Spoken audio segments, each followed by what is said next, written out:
പ്രസന്ന ചേച്ചി കുറേ ദിവസമായ ഒരു അനുഭവം അയച്ചു തന്നിട്ടെ. അപ്പോൾ അത് നിങ്ങളുമായിട്ട് ഇന്ന് പറയാണ്. നമുക്ക് ചെറിയ അനുഭവങ്ങൾ മനസ്സിന് സന്തോഷം തരുന്നത് ഒരു സുഖം തന്നെയാണല്ലേ. ഈ തണുത്ത കാലത്ത് നമ്മൾ ക്ഷേത്രത്തിലൊക്കെ പോവുക. അപ്പോൾ എന്താ പറയേണ്ടത്, ഞാൻ ഇത് വായിക്കാം നിങ്ങളോട്. നമസ്കാരം സാർ, ഞാൻ ത്രിമധുരം കുടുംബത്തിലെ പ്രസന്നയാണ്.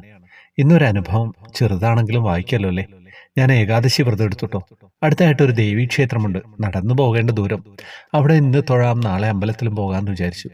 രാവിലെ എഴുന്നേറ്റ് കുളി കഴിഞ്ഞ് വിളക്ക് കത്തിച്ച് ബോളിയൊക്കെ കഴിഞ്ഞ് 7 മണിക്ക് ദേവിയെ തൊഴാൻ പോയിട്ടോ. ബാഗിൽ എപ്പോഴും ഒരു മഞ്ചാടിക്കുരു, കൃഷ്ണൻ്റെയും ശിവൻ്റെയും ചെറിയ ഫോട്ടോസൊക്കെ ഉണ്ട്. ബാഗ് എടുക്കുന്നില്ല കേട്ടോ.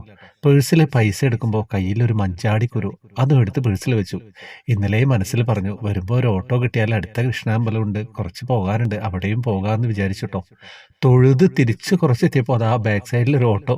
കൈ കാണിച്ചു, കൃഷ്ണൻ്റെ അമ്പലത്തിൽ പോയി. അവിടെ പൂജാരി മാത്രം. ഞാൻ വേഗം നെയ്വിളക്ക് കത്തിച്ച് തൊഴുതുട്ടോ. പൂജാരി പറഞ്ഞു, പൂജയ്ക്ക് സമയമായി, വേഗം തൊഴുതോളൂ എന്ന്. ഞാൻ തൊഴുത് കഴിയുന്നത് വരെ തന്നെ അദ്ദേഹം കാത്തു നിന്നു. അദ്ദേഹം തൊഴുതു പുറത്തിറങ്ങിയ ശേഷം പൂജയ്ക്ക് ഒരുക്കമൊക്കെ തുടങ്ങിയിട്ടോ. വല്ലാത്തൊരു അനുഭവമായി, വളരെ സന്തോഷമായി. ഭഗവാൻ എന്നോടൊപ്പം ഉണ്ടല്ലോ.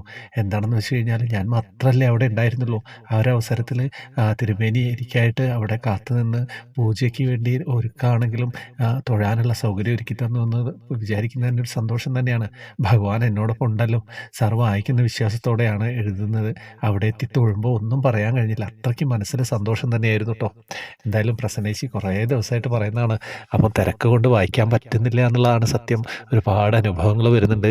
അപ്പം അയക്കുന്നവർ എഴുതി അയച്ചിട്ട് ഫോട്ടോ എടുത്ത് അയക്കുന്നവർ കുറച്ച് വലുതായിട്ട് എഴുതി അയക്കുക, എന്നാലേ എനിക്ക് വായിക്കാൻ പറ്റുള്ളൂ കേട്ടോ. പിന്നെ ടൈപ്പ് ചെയ്ത് അയക്കുന്നവർ കുഴപ്പമില്ല. പിന്നെ ഓർമ്മിപ്പിച്ചുകൊണ്ടേയിരിക്കുക. പിന്നെ വാട്സപ്പ് ഗ്രൂപ്പിലേക്ക് വരേണ്ടവർക്കൊക്കെ വരാം, ജോയിൻ ബട്ടണിലൂടെ വരണം. ഒരുപാട് റിക്വസ്റ്റ് വരുന്നതുകൊണ്ടാണ് അങ്ങനെ ഒരു ഓപ്ഷൻ വെച്ചത്. പിന്നെ നിങ്ങൾക്ക് കുറേ കാര്യങ്ങളൊക്കെ ഉണ്ട് ഗ്രൂപ്പിൽ.